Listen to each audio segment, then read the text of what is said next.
Zane is live right now riding along some of the roads here in the metro. And Zane, was it you buying all those groceries or what was going on there? No, it was not me buying all the groceries. See, that's one of the benefits of my profession is I know what's coming. So I went to the grocery store, did my full run back the day before here, back on Wednesday. So there we go. Plan ahead as best you can, folks. But Courtney Kinger and I are still out here driving around Des Moines right now. We're kind of trying to avoid heading outside the metro area because, as you've heard, it's just not great outside in open areas here this afternoon. You've got a lot of blowing snow. Here in town, right now we're live on Hickman, headed east on the north side of Des Moines. We don't have too bad of conditions. The roads are still covered. You still got maybe a few flakes flying around, but obviously we've got a lot more buildings and trees to block the worst of the wind. We've seen a ton of people out, though, trying to clear those sidewalks. People are shoveling. People have got their snow blowers out. I've seen one or two skid loaders, little tractors moving around the snow here, too, because it's deep, but it's more of a powdery, light, fluffy snow. Unfortunately, you're probably going to have to do this more than once as we get through the day because there's just going to be enough of a breeze to blow around that dry powder, that fluffy stuff. And you're going to end up probably shoveling multiple times here with all of this snow. But so far, conditions, at least in the city, are mostly drivable for the time being here. We'll let you know if things change as we head around town even more through the rest of the show. For now, we'll send things back into the studio. Zane Satry, KCCI 8 News, Iowa's news leader. Thanks, Zane. Millar storm team and meteorologists have been tracking the storm even before the snow started falling. Yes, they've been working hard. Let's start with Trey Fulbright. Trey, what's the latest?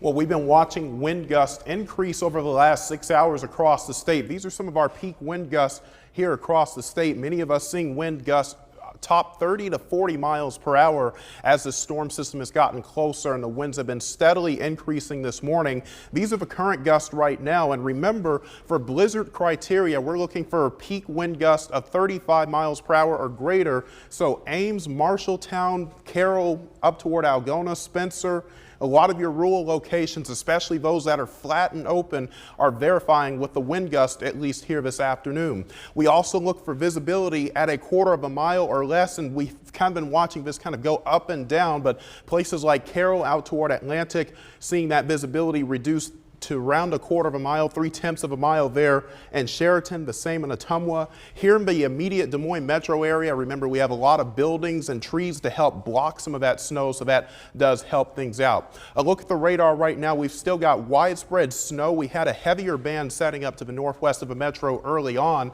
That is starting to lighten up, and we've also had a couple of dry patches open up here over Northern Warren and in the parts of Jasper County as well. Still down to the south, some areas of moderate to heavier snow right now along the Highway 34 corridor, and then up into northwestern parts of the state, lighter activity, but still, even with the lighter snow, if it blows around and gets caught in that wind, that will reduce visibility and make things pretty treacherous as we move into this afternoon. And for a look at what's ahead this afternoon, let's head over to meteorologist Ann Campolongo.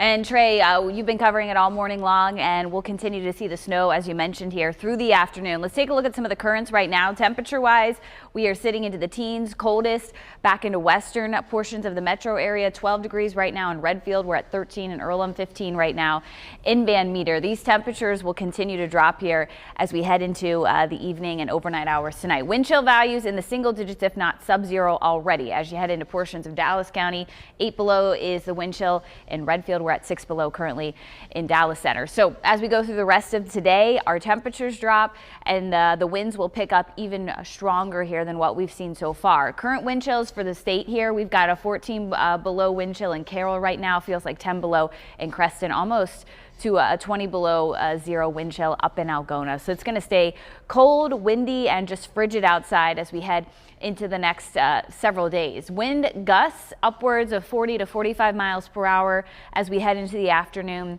and evening hours tonight, and our sustained winds also pick up here, sustained anywhere between about maybe 20, 30 miles per hour through the evening and into the overnight hours tonight. So that's what's coming our way right now. As far as the storm impacts go, same things that we've been talking about since this morning. The extreme cold really settles in here as we head into Saturday and Sunday. Let's talk about the hour-by-hour forecast. Still dealing with the snow here as we go into the afternoon hours. It eventually lightens up and ends overnight tonight, but then we go into the day on Saturday. We've got another weak to disturbance, but that could set off a few light snow showers across northern and central Iowa here through the afternoon. And then on Sunday, I think we completely dry out, but the winds will stay strong right through the weekend. Again, gusts today upwards of 40 to 45 miles per hour through the overnight hours tonight. We get into the day on Saturday, still pretty breezy with gusts 35 to 45 miles per hour. So blowing snow tomorrow morning.